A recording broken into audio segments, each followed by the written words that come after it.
এই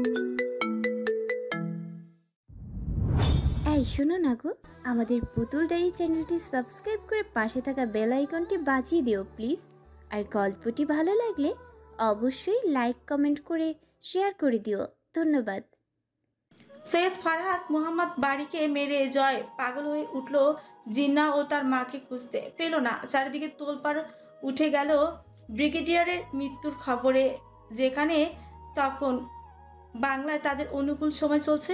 senior brigadier বাড়ি সাহেবকে প্রমাণহীনভাবে খুব সহজেই মারতে পারার পেছনে অবশ্য একটা কারণও ছিল।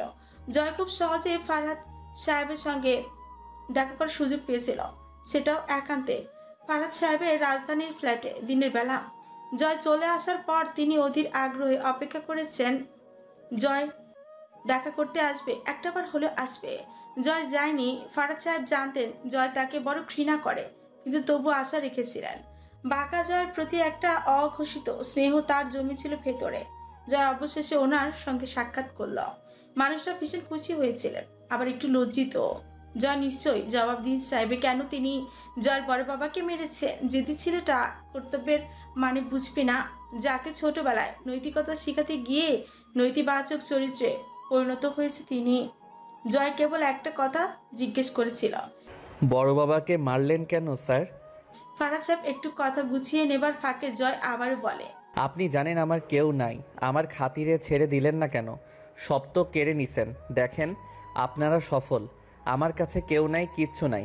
আপনি আমার বড় বাবাকেও নিয়ে নিলেন কেন স্যার? আমি তো আপনার কিছু ক্ষতি করি নাই। করছি স্যার? বাড়ি সাহেব সামান্য হেসে জয়কে হাত নেড়ে কাছে রেখে বলেছিলেন, তুই যে আইন মানতে নারাজ রে আমিরের বেটা, নয়তো তোরে বোঝাইতাম। আইন সব আপনাদের কেন? আমরা কেন আইন পাই না? আইন তো আমাদেরও দরকার পড়তে পারে স্যার, পাই না কেন? জয় আমির কাঁদতে পারবে না, তাই শুধু চোখের মনি শিরা লাল টকটকে হয়ে উঠল। 9 দিন আগেও সে তার বড় বাবার সঙ্গে দেখা করবে ভেবে উত্তেজনায় কাঁপছিল। তার মনে পড়ে গেল সে বড় বাবাকে চিরতরে তার কাছ থেকে সরিয়ে নেবার হুকুমদাতা ব্রিগেডিয়ার তার সামনে। জয় প্রশ্নের উত্তরে অপেক্ষা করার ধৈর্য পায়নি। শেষ মুহূর্তে ফারাজ সাহেবের মুখে একটা জ্যোতিময় হাসি ফুটে উঠেছিল। সেই হাসিতে ব্যথা ছিল, ছিল মলিনতা। তার চোখ দুটোতে গভীরভাবে শুধু জয়কে দেখছিল। তিনি শুধু বলেছিলেন, তুই এই পথে যাবি বলে আশঙ্কা করেছিলাম রে আমিরের বেটা। দোয়া থাকলো আল্লাহ তোর পথ দেখান, ধৈর্য দিন। তিনি অস্পষ্টভাবে কালেমা শাহাদাত বললেন। আশহাদু আল্লাহ ইলাহা। জয় সেসব কিছুই দেখতে পায়নি। তখন তার চোখের সামনে এক অবরুদ্ধ নিষেধের আধার পর্দা। সেই পর্দায় বড় বাবার কঠিন মুখ ভাসছে।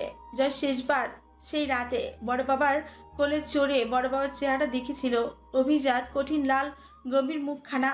সে সেই মুখখানা দেখতে দেখতে বড় নৃশংসতার সাথে ফারাজ সাহেবকে খুন করে ফেলল। বড় বাবা তাকে তখনও বলছে, হাসবি, শুধু হাসবি, জয় হাস। জয় হাসল। ফারাজ সাহেবের রক্তে মাখা হাত টিস্যুতে মুছতে মুছতে জোরে জোরে হাসল। চোখ দুটো জ্বলছে। তখন জয় আরো জোরে জোরে হাসতে হাসতে নির্জন সিঁড়ি নেমে এলো। দিনাজপুরে ফেরার পর হামজা জয়কে আবারও পাঠিয়ে দিল রাজন আজগরের কাছে। তখন রাজন আজগর নিজেই দেশে ছিলেন না প্রাণ বাঁচাতে, কিন্তু তার লোকেদের সঙ্গে জয় রাজধানীতে থাকতে পারবে। জয়কে পাওয়া গেল না বলে হামজাকে রিমান্ডে নেওয়া হলো। উল্টো করে ঝুলিয়ে কাঁচা বাঁশ দিয়ে পেটানো হলো। ত্বকের নিচে রক্ত জমাট বেঁধে কালসিটে ধরে গেল। পাথরের দেয়ালে আঘাতের প্রতিধ্বনি উঠে, তবু হামজা বলে না জয় কোথায়।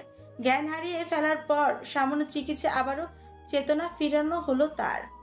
21 বছরের এক যুবক। এই সহনশীলতায় কর্মকর্তারা হয়রানি হলেন। হামজাকে আশ্বাস দিলেন, আমরা শুধু জয়কে জিজ্ঞাসাবাদ করব। তুমি বলছো সে খুন করেনি, তাহলে সামনে আনতে সমস্যা কোথায় জয়কে? হামজা বলল, আমি জানি না স্যার জয় কোথায়। আমি কিছুদিন যাবৎ হলে ছিলাম, আমার সঙ্গে ওর দেখা হয় না। আর ও কোথায় আমার জানা নাই। তুমি জয়ের বাপ মা, তুমিই তার সব, সবাই জানে। অনেকে এই সাক্ষী দিয়েছে। বেশি বেশি শেয়ানাগিরি করলে একেবারে ভেতরে ঢুকিয়ে দেব, তখন এই শেয়ানাগিরির পেছনে দিয়ে যাবে। তাই দিন, যেখানে আমি জানি না জয় কোথায়, তাহলে ভেতরে রাখলেই কি বাইরে রাখলেই বা কি? জয় কিন্তু একদম বাচ্চা ছেলে না স্যার। আপনারা সন্দেহ যখন করেছেন ওকে, ওর কি জানার মায়া নাই? আপনাদের মিথ্যা অভিযোগের হাত থেকে বাঁচতে পালিয়েছে হয়তো। বিভ্রান্ত হয়ে গেলেন কর্মকর্তারা। হামজার কথায় ওনারা নিজেরাই পিছিয়ে গেলেন এই সংশয়ে। আসলে কি জয় আমির কোনটা করেছে নাকি করেনি? কিন্তু হামজার উপর টর্চারিংয়ে চতুর্থ দিনে এসে হাজির হয় জয়। সে আত্মসমর্পণ করল। কর্মকর্তারা দুই ভাইয়ের কার্যক্রমে হতবাক হয়ে গেলেন। জয় এসে বলল, আপনারা নাকি আমারে খুঁজতেছেন? ফোন করে পালালে তো খুঁজবই। পালালে কেউ এসে ধরা দেয় না স্যার, আর খুন করলেও না। আপনাদের সমস্যাটা হইল আসল খুনিকে খুঁজে না পাইলে আমার মতো দুর্বল নিষ্পাপদেরকে টার্গেট করেন কেস ডিসমিস করার জন্য। দুঃখজনক। জয়ের কথা সবাই যেমন বিভ্রান্ত হলো, তেমনি ওর দুঃসাহসে হতবাক।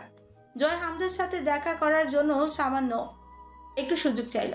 যেহেতু সে নিজে এসে আত্মসমর্পণ করেছে, সে অনেকটাই ছাড় পেল। তাকে জিজ্ঞাসাবাদে নেবার আগেই হামজার সেলে রাখা হলো। হামজা আক্রমণাত্মক হয়ে তেড়ে এলো। শুয়োরের বাচ্চা, এখানে এসেছিস কেন? মরার এত শখ হয়েছে তোর? নিজের শখ আমার উপরে চাপাইও না বড় সাহেব। খুন তো করছি, তার স্বীকার না করে মায়ের খাচ্ছ তুমি। মরার শখ আমার হলো কিভাবে? হামজা গলা চেপে ধরল। আমি মার খাচ্ছি তাতে তোর বাপের কি? তোকে বলেছিলাম না আন্ডারগ্রাউন্ড থাক, সব ভালো না। কেন আসছিস এখানে? জয় একগাল হাসল। একা একা মার খাচ্ছ ব্যাপারটা ভালো লাগতেছিল না, আমার ভাগ নিতে আসলাম। হক ছাড়া যাবে না। হামজা দিশেহারা হয়ে পড়ল। হারামির বাচ্চা রে, একবার ধরা খাইলে আর ছাড়া পাবি না, নিশ্চিত মার্ডার। শালার তোরে আমি কি করব কত? এই জন্যই তোরা আন্ডারগ্রাউন্ড করছিলাম রে হারামির বাচ্চা। জয় আরাম করে নোংরা মেঝেতে টান টান হয়ে শুয়ে মাথার নিচে হাত দিয়ে চোখ বুজে শুয়ে পা দুলাতে দুলাতে পড়ল। তুমি একবার আমারে কইছিলা একসাথে বাঁচতে না পারলে একসাথে মরে যাব। একা একা বেঁচে থাকার দরকার নেই, বুঝলি জয়? আইস তার পরীক্ষা দিবার আইসি। আমার তো কেউ নাই। তোমারে এরা এমনে শেষ কইরা ফালাইলে আমি বাল বাইরে এমনেই মইরা যাইতাম। হামজা শক্ত করে জয়ের হাতটা চেপে ধরেই রাখে, অন্যদিকে তাকিয়ে বলে, চুপ থাক, তোর কথা কানে ঢুকলে রক্ত গরম হচ্ছে আমার। বেহায়ের মতো দাঁত বের করে একটু হাসলাম। এখন তার চোখে মুখে একটু ভয় নেই। হামজা মার খাবে, আসে পালিয়ে থাকবে, এ আবার কোন দেশি কথা? জয়কে যখন নিতে আসলো ইন্টারোগেশনে নেবার জন্য, কোনোভাবে হামজা হাতের বাঁধন থেকে জয়কে ছাড়ানো গেল না। পুলিশের কাঠের লাঠি দিয়ে হামজার কবজির উপর মারল একবারে, খট করে শব্দ হয়ে কবজিরা বোধে ছুটে গেল। জয়ের হাত ছুটে গেল। পুলিশেরা একটা পন্থা নীরবই পেয়ে গেল। হামজার সামনে জয়কে মারতে শুরু করলো। জয়কে প্রশ্ন করা হলে সে উত্তর না দিয়ে উল্টো পাল্টা বরং প্রশ্নই করছিল। যেমন তাকে জিজ্ঞেস করা হলো, ফোনটা তুই কেন করেছিস জয়? জয় জিজ্ঞেস করলো, খুন করা কি খারাপ? তোর মতে কি ভালো? সে অনেকক্ষণ চুপ করে থেকে বলল, আমি যদি খুন করি আমার কি শাস্তি হবে? প্রাপ্তবয়স্ক হবার পর তোর ফাঁসি হতে পারে। করেছিস কিনা খুন তাই বল। খুন যে করবে তারই ফাঁসি হবে? ধরা পড়লে অবশ্য শাস্তি হবে। জয়ের ভেতরে এবার নিজের কৃতকর্মের উপর দৃঢ়তা এলো। সে একটু পাপ করেনি। তার গোটা পরিবার খুন হয়েছে, তার বদলে সে খুনিদের জয় তাদেরকে দিলেই বরং সেটা আইন। গোটা সৈয়দ পরিবারকে মারতে হবে, এই জন্য তাকে বাঁচতে হবে। মরতে অবশ্য তার খারাপ লাগে না, কিন্তু শাস্তি না দিয়ে মরা যাবে না। তাকে মারতে মারতে প্রায় জ্ঞান হারাই করে ফেলা হলো।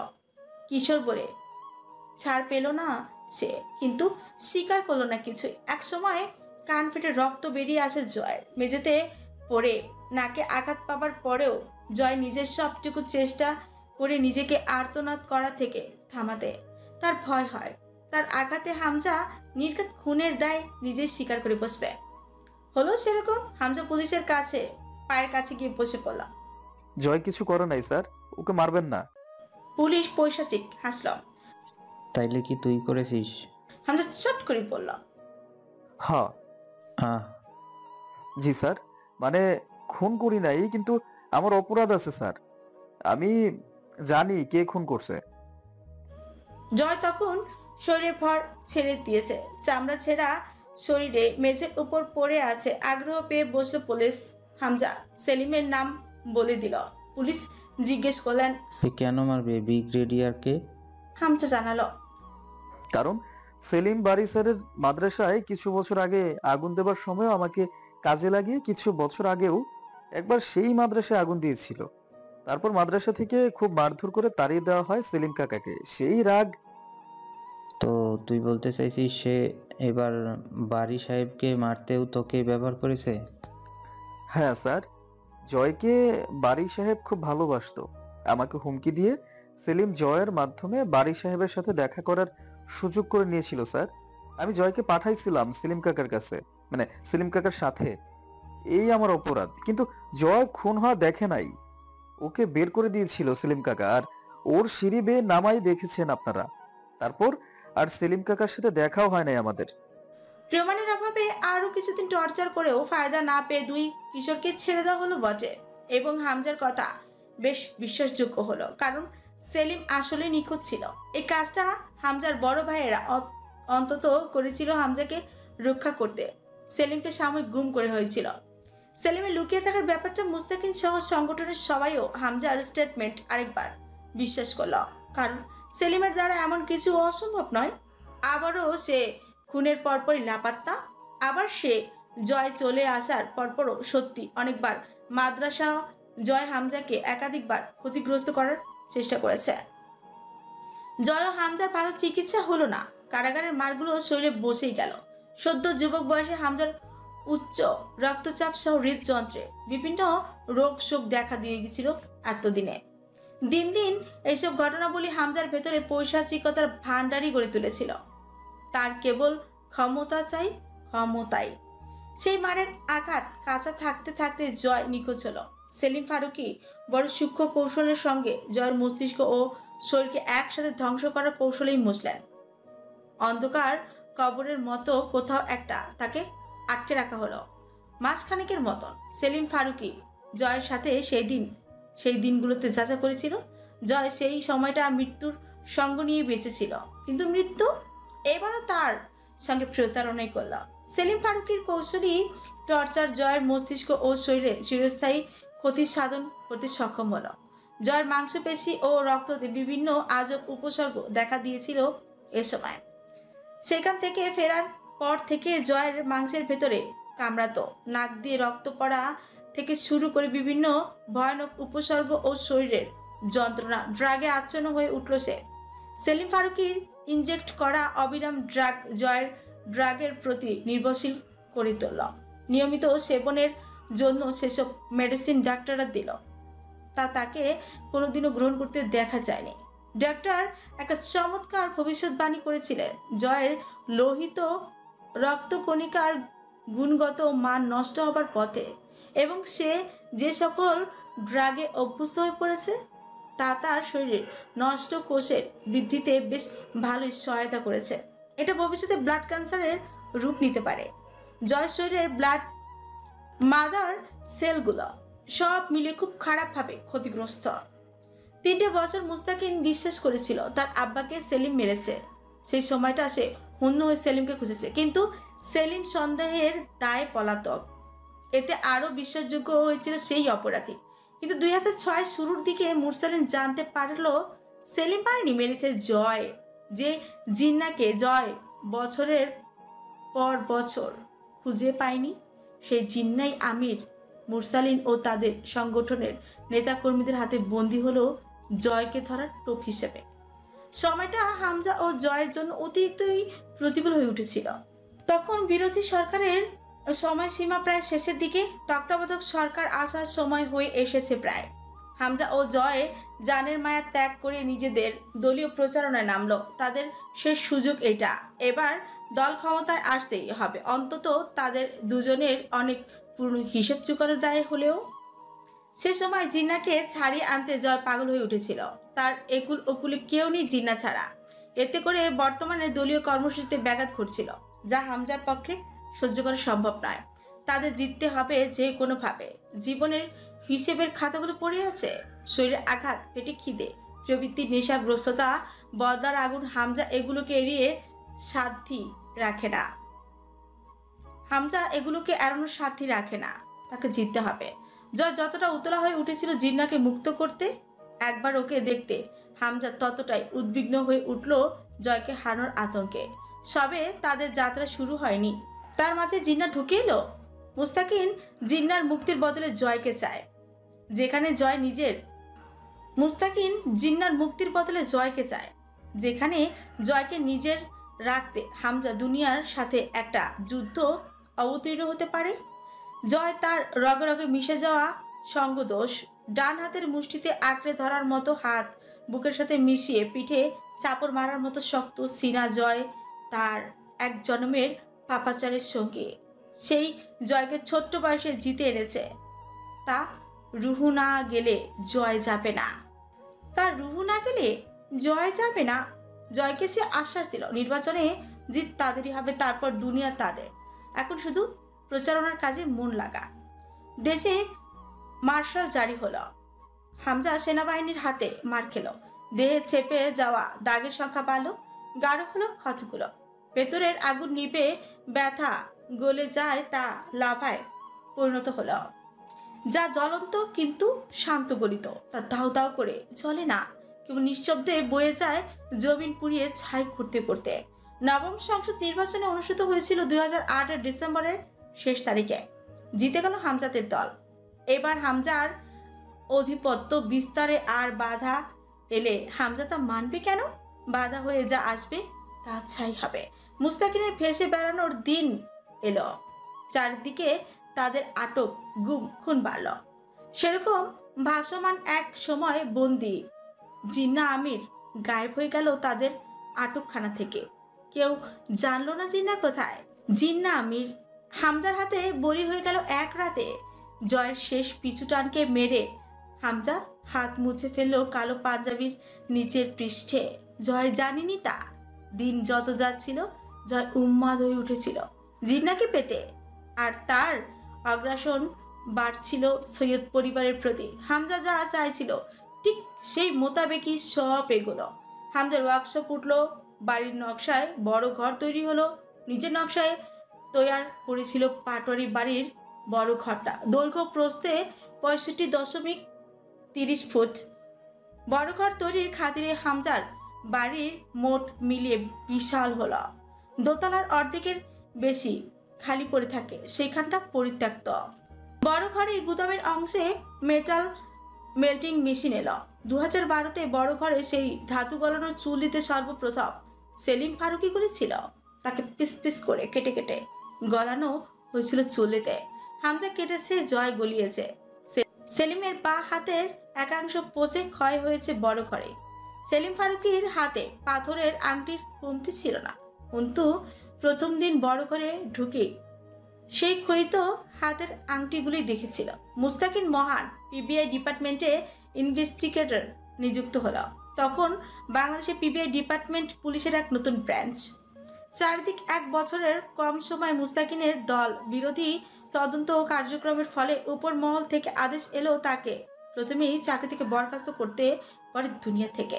কিন্তু জয়ের বদলতে মুস্তাকিনের জায়গা হলো হামজার বড় ঘরে। সময় 2013 শেষের দিকে। মুস্তাকিনের চেহারার সাথে খুব বেশি মিল ছিল মুমতাহিনার। মিল মহব্বত ও বেশি দুই ভাই বোনের। মুস্তাকিনের চেহারার নমনীয়তার সাথে বীরত্বপূর্ণ তেজ বেশি লক্ষ্য করা যায়। একগাল মাঝারি চাপদাড়ি, গায়ের রং পুরুষ হিসেবে ফর্সা, চাকনা অব্দি গোটানো প্যান্ট, মাঝারি চুলগুলো বিন্যস্ত, কপালের মাঝখানে নামাজের করা পরা কালো দাগ। বড় শোভনীয় এক পুরুষ তৃপ্তি চোখে মুখে। জোরে হাসতে দেখা যায় না লোকটাকে, মুচকি হাসি বেশি, চোখ দুটো গম্ভীর, বিচক্ষণ, বিনয়ী। মুস্তাকিন বড় করে চারিদিকটা দেখে নিহা করে শ্বাস ফেলে মেঝেতে বসল। জয়কে দেখে একগাল মুচকি হাসল। ভালো আছিস? জয় গিয়ে সামনে বসলো। মুস্তাকিন বলল, এখন কি করছিস? কি করতেছি বললে খুশি হবি? আজ তোর খুশির দিন। আমার খুশি হওয়ার মতো কিছু করছিস না তুই, সুতরাং যা বলবি তাতে সামান্য দুঃখ পাবো, তবুও বল। জয় দাঁত বের করে হাসল। আমার অবস্থা মনে কর ও দয়াল যান নিবা নাও, দমকে বাইর হইয়া যায় টাইপের। গরিব ধরিব মানুষ, দুঃখের দিন একরকম কেটে যাচ্ছে, কিন্তু তাই বলে তোর কোনো দুঃখ আমি রাখবো না। তোর দুঃখ দূর করতেই এইখানে আনছি তোরে। একটু থেমে খুব জ্ঞানীর মতো করে বলল জয়। বুঝলি মুস্তাকিন, মাইনষের কপাল আর লুঙ্গির গিট্টু কখন কিভাবে যে খুলে যায় কেউ জানে না। আজ তোরটা খুলবো। পলাশ চেয়ারে বসতে বসতে বলল। লুঙ্গির না কপালের রে জয়? লুঙ্গিরটা খুললে কপাল আপনা আপনি খুলে যায় পলাশ ভাই। কপালের সব নিয়ামত তো লুঙ্গির তলেই। মুস্তাকিন জয়কে গভীর চোখে পর্যবেক্ষণ করতে করতে টের পেল কেউ আসছে। ধীর স্থির পদক্ষেপে হামজা এসে দাঁড়িয়ে ঠান্ডা এক হাসি দিল। ভালো আছো? আলহামদুলিল্লাহ, আপনি ভালো? সব সময় তোমার ভালো থাকারও একটা ব্যবস্থা করতে চাই। তোমার জন্য একটা সুযোগ আছে, সেটা জানানোর আলাপ করতে এই সাক্ষাতের ব্যবস্থা। তুমি আবার খারাপ ভাবে নাওনি তো এভাবে তুলে আনার বিষয়টা? মুস্তাকিন হামজার ধূর্ত মুখখানির দিকে চেয়ে হাসি মুখে বলা। না, আমাকে এখানে আসতে হবে তা নিয়ে আশাবাদী ছিলাম। তবে আপনার সুযোগ বোধহয় আমি গ্রহণ না করে আপনাকে অসন্তুষ্ট করেছি হামজা ভাই। আপনি এতে কিছু মনে না করলেই হলো। হামজা বড় উচ্ছ্বাসিত হয়ে আসলো। তার ব্যবস্থাও আছে, চিন্তা করো না ভাই, আমি আছি না। মুস্তাকিন বিড়বিড় করলো। তা তো বটেই, সেই ব্যবস্থা শুরুর অপেক্ষায়। পলাশ উঠে এলো, তার হাসিতে বড় ঘর জুড়ে উঠল। সে হাসলে চোখ কুচকে ওঠে, তাতে চোখের মনির জলজলে ভাবটা বেশি ফুটে উঠে। এসেই সে উচ্ছ্বাসে ফেটে পড়ল মুস্তাকিনকে দেখে, হাত বাড়িয়ে দিয়ে বলল। গুড জব ছোট ভাই, অল্প দিনের চাকরিতে আমার একদম নড়চড় করে রেখে দিচ্ছিলে।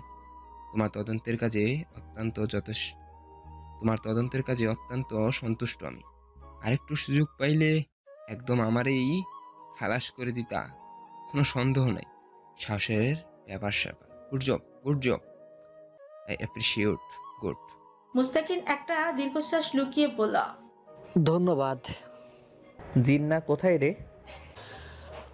নেই। জয় ফ্রিউ চায়। মুস্তাকিন কি শুনি নাই, আবার ক।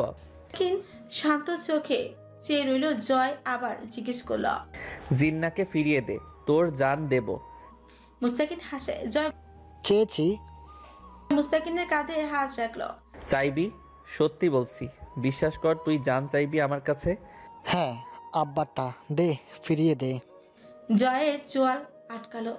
জিন্নাকে এতদিন আটকে রেখে আমারে পাস নাই, নতুন আর কিসের আশায় বাচ্চা ছেলেটারে কষ্ট দিচ্ছিস? আমি শুরু করলে তোর পুরো সংগঠনের রুহুতে কাঁপন উঠাবো। জয় আমির, ওয়াদায় পাক্কা। মুস্তাকিন জয়কে দেখলো। জিন্নাকে ফিরিয়ে দিলে তার বদলে তুই ফাঁসিতে ঝুলবি আব্বাকে খুন করার অপরাধে। দলের 9 জন যুবক তোদের হাতে বলি হয়েছে, তার অপরাধে জেলখানা ভরে উঠছে দিনে দিনে আমাদের লোক দিয়ে। তার অপরাধে। অপরাধ কোনটারে বা তোরা অপরাধ কস? আমি ওই বই থেকে অপরাধের সংজ্ঞা শিখি নাই। যে বই থেকে অপরাধের সংজ্ঞা শিখেছিস সেটা মূলত অপরাধ শিকার বই ছিল। অপরাধ কি এটা কি আলাদা বইয়ে শেখানো হয়? ওইটাকে নৈতিকতা বলে। নৈতিকতা আর চিংড়ি মাছ এক আমার কাছে। স্বাদ ভালো কিন্তু গা চুলকায়। ছোট ঠান্ডা হাসি, তাতে এক প্রকার হিংস্র উন্মাদনা।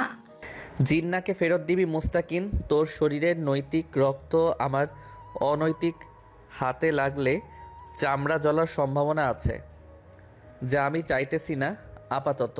সমস্যা নেই, শুরু কর। অতীতে একটা কথা আছে, কাল করবে তো আজ, আজ করবে তো এখন, করবি যখন করে ফেল। দ্বিধা কেন?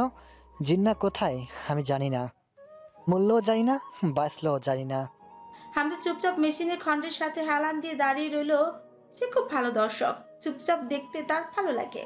পলাশ মুস্তাকিনের মুখটা মাটিতে ফেলে নিচের চোয়ালটা জুতো দিয়ে চেপে ধরে ঢালাই মেঝেতেই ঘষল, তাতে মুরসালিনের চোয়ালের চামড়া ছিঁড়ে যায়। পলাশের বড় শান্তি লাগলো তা দেখতে।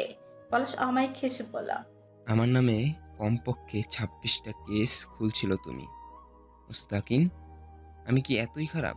তুমি ভাই মানুষ চেনো না, যারে তারে নিয়ে খেলতে আসো। তোমার কাম অপরাধীদের নিয়ে। আমার পিছনে লাগছো কেন? আমি কি অপরাধী? আমি একজন সফল ব্যবসায়ী। তোমার কোনো ধারণা আছে এইখানে আসতে আমার কত পরিশ্রম আছে? জুতোর বাট দিয়ে মুস্তাকিনের মুখের উপর কষে এক লাথি মারল পলাশ। মুস্তাকিনের নিচের ঠোঁটটা থেতলে ফেটে রক্ত ছিটে এলো, নাক দিয়ে চিরচির করে রক্ত বেরিয়ে এলো, কপালের ত্বক ছিলে গেল, চোখে আঘাত লেগে ঝাপসা হলো চোখ, জ্বলুনি উঠল খুব। মুস্তাকিনের ঠোঁটের রক্তটুকু পলাশ আঙুলের ডগায় তুলে নিয়ে একটু পিছিয়ে দাঁড়ালো। মুস্তাকিন আবারও উঠে বসে ক্ষত বিক্ষত মুখে ছিল হাসি ফুটিয়ে পড়ল। কাপুরুষ গায়ে লেখা থাকে না। পলাশ আসগর, আমি তদন্ত ভরা ময়দানে তোর গেম ওভার করছিলাম, আর তুই দেখ আমার এক ফোঁটা রক্ত নিতে কত আয়োজন করেছিস। একজনের জন্য ওই ঘরে 3 জন, বাইরে 6 খানিক দাঁড় করে এসেছিস। এটাকেই বরং বিরক্ত ধরে বলে যে আমাকে একজনকে দমন করতে তোদের পুরো পোস্ট দাঁড়িয়ে দিতে হয়। খোলা ময়দানে আমার একার জন্য তুই একা আসতি না হয়, হারলেও এইটুকু আনন্দ নিয়ে মরতাম যে জীবনের শেষ মোকাবেলাটা কোনো পুরুষের সাথে হয়েছিল। এখন তো মরার পরও এই আফসোসটা থাকবে যে কতগুলো কুকুরের দর্শনে আমি প্রাণ হারিয়েছি। আমি শহীদ মুস্তাকিন মহান। পলাশ দুঃখিত ভঙ্গিতে হাসল।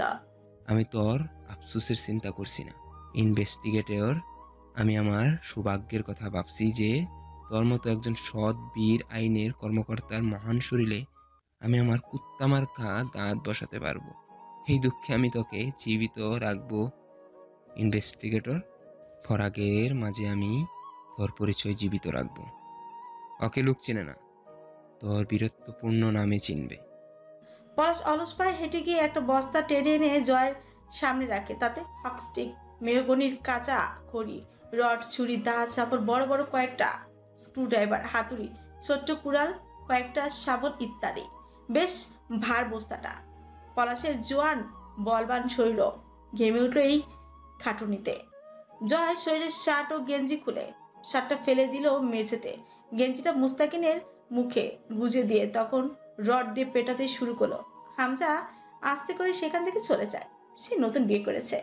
রিমি জিজ্ঞেস করলে বলবে সিগারেট টানতে গেছিল। বেশি দেরি করলে কথাটা অবশ্য বিশ্বাসযোগ্য নাও হতে পারে, কারণ সিগারেট খেতে খুব বেশি দেরি লাগে না। মুস্তাকিনের ডান হাতের কোণের অস্থি সন্ধিটা খট করেই ছুটে হাতটা ঝুলে গেল মোটা ইস্পাত রডের আঘাতে। শরীরের চামড়া উঠে মাংসপেশিগুলো ছিঁড়ে ছিঁড়ে উঠে এলো কোনো কোনো আঘাতে। মুস্তাকিন প্রথমবার জ্ঞানের আগে মুখে গুজে থাকা গেঞ্জির উপরই একবার বমি করে ফেলল। জয় ক্লান্ত হয়ে রড ফেলে দেয়, গেঞ্জিটা বের করে আনে। মুস্তাকিন অচেতনের মতো পড়ে রইল। সেদিন জিজ্ঞাসাবাদ আর হলো না। ডাক্তার 2 দিন ধরে চিকিৎসা দিল মুস্তাকিনকে বড় করে। ডাক্তার তার জীবনের শেষ চিকিৎসাটা সেদিন বেশ যত্নের সাথেই ব্যতীত হৃদয়ই করল। মুস্তাকিনের জ্ঞান ফেরার পর ডাক্তারের দেহটা ধাতু গলানো মেশিনের জ্বালানি হয়ে গেল। হামজা ডাক্তারকে বড় ঘর থেকে বাইরে পাঠানোর ঝুঁকি কেন নেবে?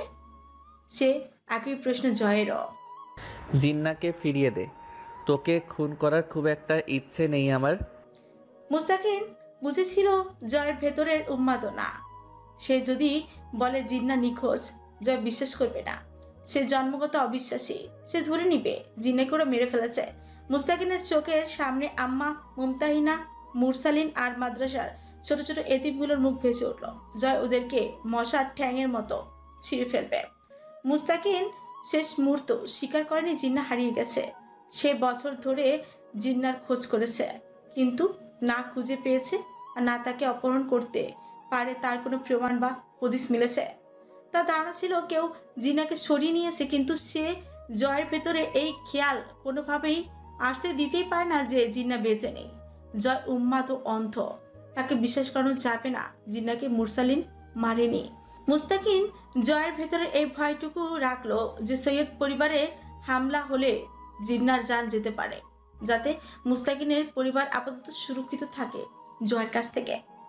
মুস্তাকিন শেষ মুহূর্তে একবার মুরসালিনের সাথে 2-4টি কথা বলার জন্য আর আম্মা ও মুমতাহিনাকে দেখার জন্য বড় ছটফট করছিল। জয়ের কাছে শেষে বেকার। সে কবে এসব পায় সম্পর্কে বাঁধন থেকে মুক্ত হয়ে এসবের ঊর্ধ্বে গিয়ে এক পিশাচ হয়ে বেঁচে আছে যে জীবমৃত। তাকে মৃত্যু দেওয়া সম্ভব নয়, কারণ সে জীবিত নেই। জয়ের অতৃপ্ত রুহ মৃত্যুকে প্রদক্ষিণ করে কিছুদিনের সময় চেয়ে নিয়ে পিশাচ হিসেবে রক্তের নেশায় ফিরে আসা চলন্ত ধ্বংস। ছেঁড়া ছুটো মুস্তাকিনকে জয় সারা ধরে পিটালো ফাড়া ঘড়ির ধার কাটাযুক্ত চাবুকের চেয়ে ক্ষয়কারী মুরসালিনকে দেহের সাথে মাংস খড়ির সাথে ছিঁড়ে ছিঁড়ে এলো। বেশ কয়েকবার রক্তবমি করে ফেলো, নাক ও কান দিয়ে রক্তবমি বেরিয়ে এলো। ফজর আজানের আগে জয় টের পায় মুস্তাকিন শুধুই একটা ছেঁড়া দেহ, জয়ের কোনো কাজই সে লাগবে না। মুস্তাকিনকে চিৎ করে শুয়ে প্রশস্ত শাবলের এক কোপে মুস্তাকিনের গলাটা আলাদাই করে ফেলো দেহ থেকে। ঠিক আলাদা নয়, সামান্য একটু খাড়ের কাছে চামড়া সাথে বেঁধে রইল। একতলা রক্ত ফিনকি দিয়ে ছুটে এসে জয়ের বুক মুখ হাড় ভরিয়ে দেয়। জয় সেই রক্তে ডুবে থপ করে বসে পেঁচেতে চোখ বুজে বসে থাকে ওভাবেই মিনিট 5। শেষ রাতে দোতলায় উঠে এসে গোসল করে বেশ কয়েকটা ড্রাগ শরীরে ইনজেক্ট করে লম্বা একটা ঘুম দিয়ে সে সাজায় মুরসালিনকে ধরার প্ল্যান। মুরসালিনের পদক্ষেপ বড়ই বিচক্ষণ। জয় উপায় খুঁজে পায় মুরসালিনকে ধরতে মুমতাহিনা একটা ভালো স্টোভ। মুস্তাকিনদের মাদ্রাসায় যেসব রাজাকার ও জঙ্গি পয়দা হচ্ছে তাদেরকে নিপাত ডাকলো হামজার কাছে। জয়ের কাছে এই বিষয়টা খারাপ লাগলো না। বাচ্চাদের জীবন খারাপ কাটাটাই নিয়ম, জয়ের অভিজ্ঞতা তাই বলে। আর জিন্নাও তো পচে মরছে, সেও তো কিশোর। অন্তুর শরীরটা প্রতি মুহূর্তে আরো বেশি দুর্বল হয়ে পড়েছে। সে বেশ কিছুক্ষণ পর শুধু জয়কে একটু জিজ্ঞেস করতে পারল, আপনি মুস্তাকিন মহানকেও মেরে ফেললেন? জয় মাথা নাড়ল। মেরে ফেললাম। অন্তু কত কিছু বলতে চায়, কিন্তু একটা লোকের সাথে সবটা গিলো নিয়ে শুধু আস্তে করে বলল, তার কাছে তো জিন্না নাও থাকতে পারে। ছিল, কিন্তু পরে আর পাইনি। সামলে ফেলেছিল আমারে নাকে দড়ি দিয়ে ঘোরানোর জন্যে। আর তারপর মুরসালিনকে খুঁজতে শুরু করলাম। পলাশ কেন সাহায্য করেছিল এতে? মুত্তাকিনকে মারার পর পলাশের গুদামে আগুন দিয়েছিল মুরসালিন। অন্তু কিছুক্ষণ চুপচাপ চোখ বুজে বসে রইল। তার এই প্রতিক্রিয়াটা অদ্ভুত। সে এই নিয়ে আর কিছুই বলল না। তার শরীরটা দুর্বল হয়ে পড়েছে। আজকাল নিয়ন্ত্রণহীন অবস্থা শরীরের, যখন তখন সুস্থ অসুস্থতার চক্র ঘুরতে থাকে। জয় তার নিজের দৃষ্টিকোণ থেকে দেখা ও জানা গল্পটুকু অন্তুকে বলে একটা মোটা চুরুট ধরালো। অশান্ত জয়কে খুব বেশি দেখা যায় না। সিগারেট টানা জয়টাই মূলত অশান্ত। অস্থির বুকে ব্যথা চাপা জয়। অন্তু টের পায় জয়ের ভেতরে এখন তোলপাড় চলছে। এই তোলপাড়ের নাম হামজা। তোলপাড়ের নাম হিসেবে নামটা নতুন। জয় সিগারেটের ধোঁয়া ছাড়লো নাক মুখ ভরে। তাতেই অন্তুর নিস্তব্ধতা ভাঙে। ধোঁয়া নাকে যেতে এক লাফে ছিটকে খাটের কিনারা এসে বমি করে ফেলল। বমিতে শুধু পিচ্ছিল থুতো, অর্থাৎ সারাদিন কিচ্ছু খায়নি। মুড়ে মোটা করে নাকে চেপে ধরল অন্তু। জয় প্রথমে বুঝলো না, যখন বুঝলো এক লাফে উঠে গিয়ে সিগারেট ফেলে এসে অন্তুকে চেপে ধরল। ঘরওয়ালি আরমেইন, ঠিক আছো তুমি? কি হয়েছে? এই মেয়ে, কি সমস্যা কি? অন্তু নাক মুখ চেপে ধরে বসে রইল। ইশারায় বোঝালো তার মাথা ঘুরছে, তেমন কিছু না। জয়ের মুখটা শক্ত হলো। শালির মেয়ে, মায়ের খাবি আমার হাতে? তোর কি হয়েছে? জন্ডিস? খাস না? বমি করিস? চেহারার হাল বেহাল। আবার জিগাইলে কস কিছু হয় নাই? মরবি? আমারে না মাইরাই মরবি? অন্তু চোখ মুখ ওনায় চেপে কাত হয়ে শুয়ে রইল চুপচাপ। জয় ঝুঁকে পড়ে আলতো হাতে ঝাঁকায়। আরমিন, ওই আমি সিগারেট ফেলে আসছি, আর নাই ধোয়া। তাকাও আমার দিকে, শোনো। অন্তু তাকায়। জয় দ্রুত গিয়ে রুমের দরজা জানালা পর্দা সরিয়ে দিল, এসি অফ করে ফ্যান দিল। ড্রেসিং টেবিলের উপর সাজানো তার এক সারি পারফিউমের থেকে একটা তুলে ঘরে স্প্রে করল। অন্তু তবুও নাক ছাড়ে না, তার যে কোনো গন্ধে অসহ্য লাগে। জয়ের কিছু জিজ্ঞেস করলো না। পরনের শার্টের দুটো বোতাম খুলে গভীর স্বরে বলল, চলো। হ্যাঁ। অসুস্থ তুমি? ডাক্তার দেখিয়ে আনি। প্রশ্নই ওঠে না। জোর করলে আবার বলো না আমার দোষ। আপনার কোনো দোষ নেই, দোষ তো। আচমকা কঠিন হয়ে উঠল জয়ের কণ্ঠস্বর। হাত ধরে চাপ দিয়ে বলল, অসুস্থ দেখাচ্ছে আরমিন, ওঠো। অন্তু ছিটকে হাত ছড়িয়ে নিয়ে বলল, ছোবেন না আমাকে। বললাম না কিছু হয়নি আমার। আপনার সাথে কোথাও যাব না আমি। কথাটা বলেই অন্তু চোখ অর্ধ খুলে জয়ের ভাবমূর্তি লক্ষ্য করে। কিন্তু জয় আশ্চর্যজনক ভাবে কোনো আশানুরূপ প্রতিক্রিয়া না দেখিয়ে অন্তুকে ভাবনা ফেলে চুপচাপ রুম থেকে বেরিয়ে গিয়ে আবারও ফিরল ভাতের থালা নিয়ে। খাবার দেখে অন্তুর নাড়ি বুড়ি বোধহয় গলার কাছেই উঠে এলো। জয় খাবার মুখের কাছে আনতেই বালিশ তুলে মুখের উপর রাখে অন্তু। উঠে বসতে চায়। জয় অন্তুর হাত থেকে বালিশটা কেড়ে নিয়ে ছুঁড়ে মারল একদিকে। বাহু চেপে ধরে উঠিয়ে বসে পিঠের পেছনে বালিশ খাড়া করে দিয়ে অন্তুকে হেলান দিয়ে বসায়। অন্তু মুখ ফিরিয়ে বলে, আমি খাবো না। জোর করলে কিন্তু এই মুহূর্তে বের হয়ে যাব বাড়ি থেকে। জয় শুধু ঠান্ডা গলায় বলল, আমার নষ্ট হাত দুটো যথেষ্ট শক্ত আরমিন, তোমার গায়ে তুলতে বাধ্য করো না, তোমার নরম শরীরে সইবে না। মারবেন? মেরে ফেলুন না। আমার ক্ষেত্রে অতিক্রম কেন? আমার ক্ষেত্রে ব্যতিক্রম কেন? কেউ সামান্য বিরোধিতা করলেও রেহাই নেই। শিখিয়েছেন তো, তাই। জয় খাবার তুলে অন্তুর মুখে সামনে ধরে বলল, তখন আসনি কেন অন্য কিছু শেখাতে? অন্তুর মুখটা সরিয়ে নিয়ে বলল, সেই দায় আমার ছিল না। এখন আর তাহলে নতুন করে সেই দায় টানার দরকার নাই। যা শেখার তো শিখেই গেছি, এখন আর কি করার? ধরো, হা করো। এখন দায় দেখাই, কারণ এখন আমি। অন্তু থেমে জয়ের খাবারের হাতটা ঠেলে সরিয়ে দেয়। জয় জিজ্ঞেস করে, কি এখন তুমি আমার ঘরওয়ালি? এখন আপনি যা করছেন তা আমার উপস্থিতিতে, আমার আশেপাশে, আবার যা করেছেন তাও আমাকে শুনতে হচ্ছে। শুনতেছো কেন? কান বন্ধ রাখো। আমি তো শোনাইতে চাই নাই, তুমি শোনার জন্য পেছনে পড়েছিলে। সেটা কারণবশত। জয় হাসল। লাভ নেই। তুমি যদি ভেবে থাকো আমার গল্প শোনার পর আমাকে নতুন করে বিচার করার সুযোগ পাবে, তাহলে আমি বলবো তুমি আমাকে যত জানবে চক্রবৃদ্ধি হারে শুধু পাপ পাবে। আমার জান নিতে অধৈর্য হবে আরও। অন্তু তাচ্ছিল্য করে হাসল। আপনি কি আমাকে আপনার জান নিতে উৎসাহিত করছেন? তোমার হাত দুটো সুন্দর। কোনো এক বুজুর্গ বলেছিলেন সুন্দর হাতের আঘাত মরলে বেহেশত নসিব হবার সুযোগ থাকে। কোন শালির সওয়াল বলেছিল জানি না। রসিকতা করছেন? জয় জিজ্ঞেস করল, খাবে না? খাবো না, বমি পাচ্ছে। জুলুম করছেন আমার ওপর। জয় হাত দিয়ে ফেললো কেন যেন। অন্তুর মুখে উচ্চারিত জুলুম কথাটার আসল লাগলো যেন। অন্তু বড় শান্ত কঞ্চে বলল, পাপ যথেষ্ট করেছেন, এবার ছাড়লেও পারেন। আমি আর কখনো বলবো না আপনাকে কথা। আমি এবার চূড়ান্ত ক্লান্ত। জয় আমির। তুমি আইসো আমার অন্ধকার অজীবনে। পাপ আর পুণ্যের মাঝে যেই সীমানা প্রাচীরখানা থাকে, তার এই পাশে আলো, এই পাশে আন্ধার। আলোর ভিতরে বসবাস করা মানুষদের এই পাশে প্রবেশের অনুমতি নাই। তুমি সেই নিষেধ অমান্য করে, সীমা লঙ্ঘন করে এই পাশে পা রাখছো।